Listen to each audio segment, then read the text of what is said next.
मूग खाली की हा एक बी मतदान केलं तर आम्ही तुमच्या मतपत्रिका असतील मतपेट्या असतील आम्ही सगळं गुंडाळून घेऊन जाणार आहोत.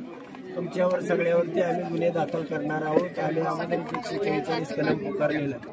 आता या प्रशासनाच्या भूमिके संबंधी सगळ्या गावकऱ्यांशी चर्चा करण्यात आली. गावकऱ्यांची जर मतदानच करू देत नसतील ते आपण पेट्या धरून ठेवणार आणि ते हिसकावून घेतील. यामध्ये गोंधळ उडे आणि त्याची झटापट होईल आणि झटापटीमध्ये लोक निघून जातील. जी मतदानाची प्रक्रिया किमान 1500 मतदान तरी पोल होण्याशिवाय या ठिकाणचा रिझल्ट येऊ शकत नाही आणि ते 1500 मतदान या ठिकाणी मला होणार होतं. परंतु प्रशासनाच्या या भूमिकेमुळं या ठिकाणी मतदानच करू द्यायचं नाही आणि साहित्य घेऊन जायचं हा पोलिसांनी इथं सगळा केलेला प्लॅन आहे.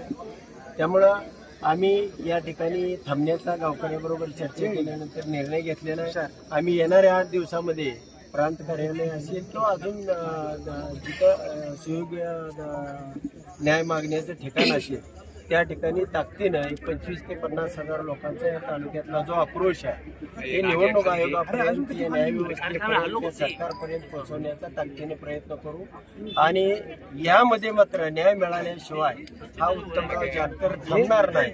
एवढंच मीडियाच्या माध्यमातून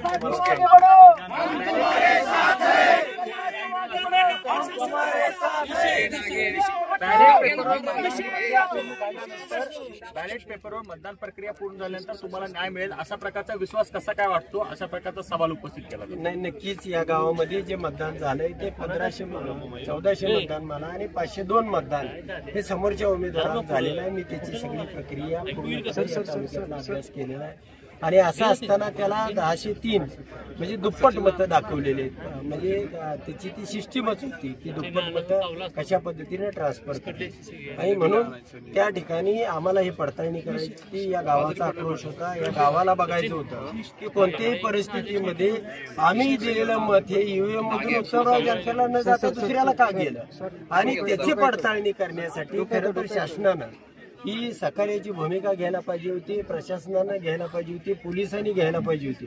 परंतु प्रांताने जमावबंदीचे आदेश काढले, तहसीलदारने ही निवडणूक प्रक्रिया घेता येणार नाही अशा पद्धतीचे आदेश काढले आणि पोलिसांनी या ठिकाणी तुमचं साहित्य सगळं आम्ही तुम्ही एक मत टाका, तुम्ही मत टाकल्याबरोबर आम्ही तुमचं साहित्य घेऊन जाणार आणि त्या ठिकाणी नक्कीच सरकार घाबरतंय की ही प्रक्रिया होऊ देत नाही आणि मग तुम्हाला न्याय मागायचा कसा. ही साधी प्रक्रिया होती आणि या साध्या प्रक्रियेतनं तुम्हाला सगळे उमेदवार महाराष्ट्रातले असतील, सरकार असेल, ते सगळ्याच्या पुढे चित्र जाणार होते. तुम्ही सगळ्या चॅनलची मीडिया या ठिकाणी तुमच्या समक्ष लाईव्ह पद्धतीनं मतदान होणार होतं आणि प्रशासनानं जर हे मतदान करू दिलं असतं तर हे चित्र महाराष्ट्राच्या समोर यावं यासाठी मी रात्र झोपून या ठिकाणी ह्या लोकांना आधार देण्यासाठी या लोकांना एक विश्वास देण्यासाठी मी रात्रभर या चटेवरती झोपलो होतो. सगळं गाव 1000 लोक झोपले होते पण 1000तले लोक आता पोलीस असल्यामुळं 300-400 लोक या ठिकाणी आहेत. बाकीचे लोक यायला तयार नाहीत आणि जर आले तर या ठिकाणी पोलिसाबरोबर झटापट करणं, मुलं शाळेमध्ये जाणं आणि त्यातून जो रिझल्ट आहे मला जो 1500 मतं पोलिंग झाल्याशिवाय निघत नाही तो घेता येत नाही. म्हणून या ठिकाणी थांबण्याचा निर्णय गावकऱ्याबरोबर चर्चा करून नक्कीच जे इथं घडलं तेच राज्यामध्ये घडलेलं आहे आणि इथं सुद्धा एक मत बीजेपीला गेल्याशिवाय दुसरं मत ट्रान्सफर होत नव्हतं. त्यामुळे त्यांना 54,000 मतं पडली की 1,08,000 झाली.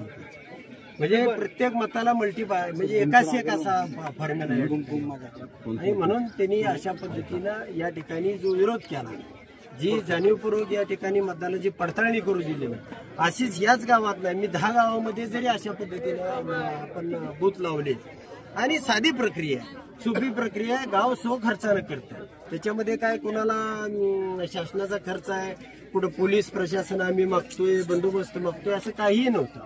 परंतु प्रशासनाने या ठिकाणी अडवणूक केलेली आहे.